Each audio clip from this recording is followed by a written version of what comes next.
Hello there.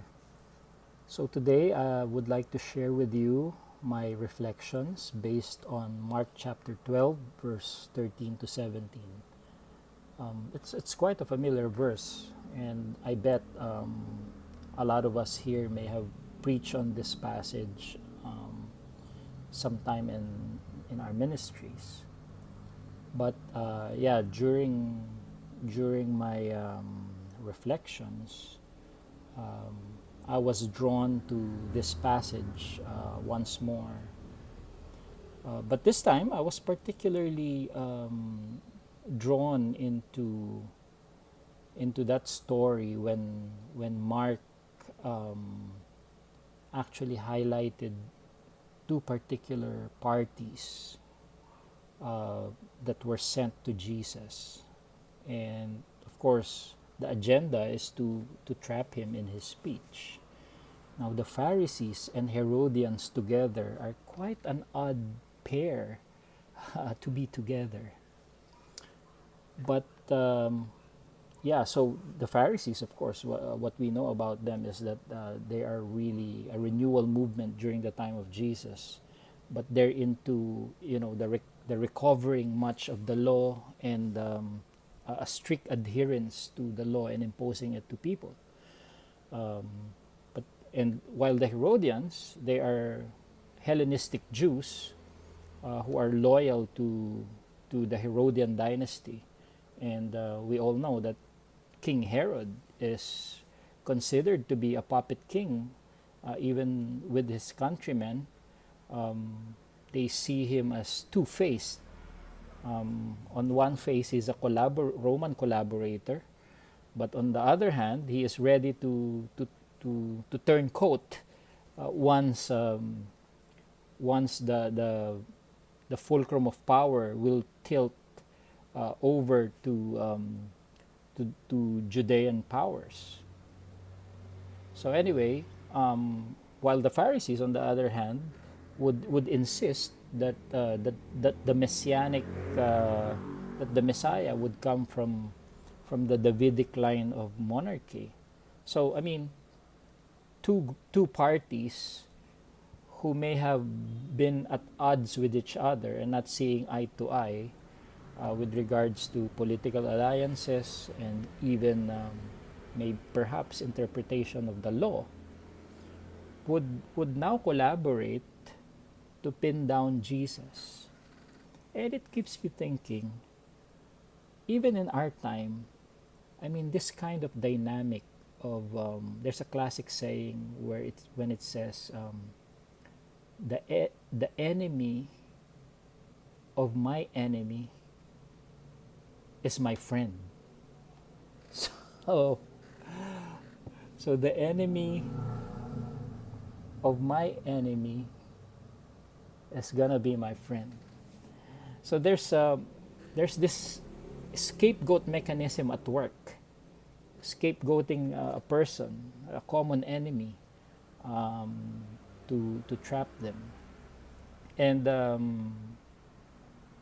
the question that they use to try to trap Jesus is a very contentious question during the time. It's a hot button issue that actually polarizes even the Judean nationals, and that is whether to pay the tributary tax to Caesar or not. Should we pay or should we not? So it's some kind of if we approximate that in our time today, Christians can divide over issues of getting vaccinated or not getting vaccinated, wearing a mask or not wearing a mask. So, believing on a certain political party, right wing Republican or liberal progressives on the left. I mean, it's the same, it's kind of the same feel during that time and in our time. But the answer of Jesus was quite clever, and he was refusing to be co-opted to this matrix of this binaries, these polarities, and he tried to overcome it, and went beyond it. And his answer was, you know what uh, what belongs give to Caesar what belongs to Caesar, and to God what belongs to God.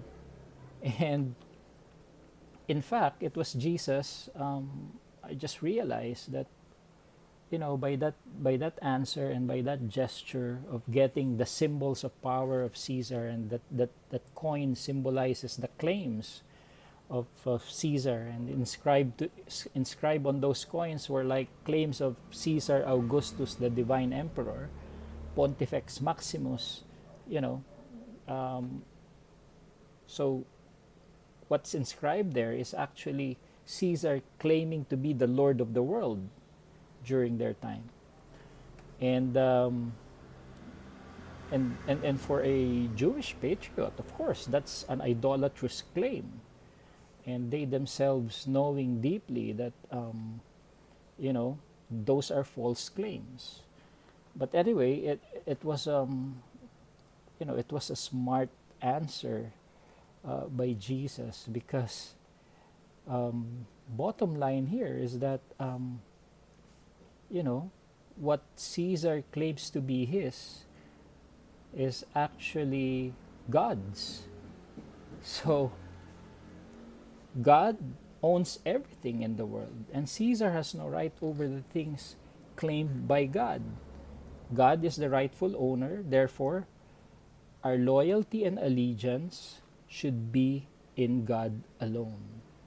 So, what's wonderful in this answer is that Jesus leaves it there and allow the people themselves to reflect on the implications of that truth, that God is the rightful owner of everything, that even what Caesar is claiming is God's.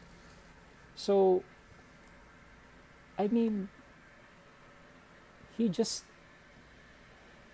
left that challenge, and somehow trying to tell the people, okay, you own up to your own convictions. You figure out what the implications of that of the claims of God over everything in your own life, and see, um, how does this work out in terms of that particular issue of paying a tributary tax. So Jesus turning it back to them and forcing them to own up to their own convictions regarding the issue.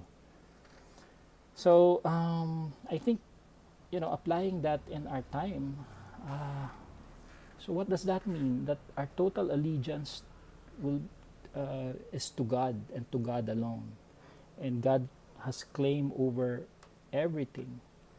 And for people to claim something that is theirs is kind of a false claim, no?